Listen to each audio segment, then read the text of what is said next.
Hi everyone.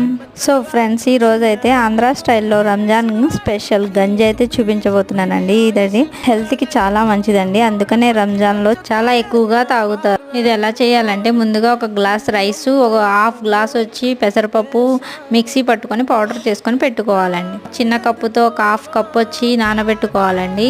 తర్వాత stove మీద గిన్నె పెట్టి దాంట్లో ఉల్లిపాయలు, పచ్చిమిర్చి, టమాటా, గరం మసాలా వేసి వేయించుకొని అల్లం వెల్లుల్లి పేస్ట్ వేయించుకోవాలండి.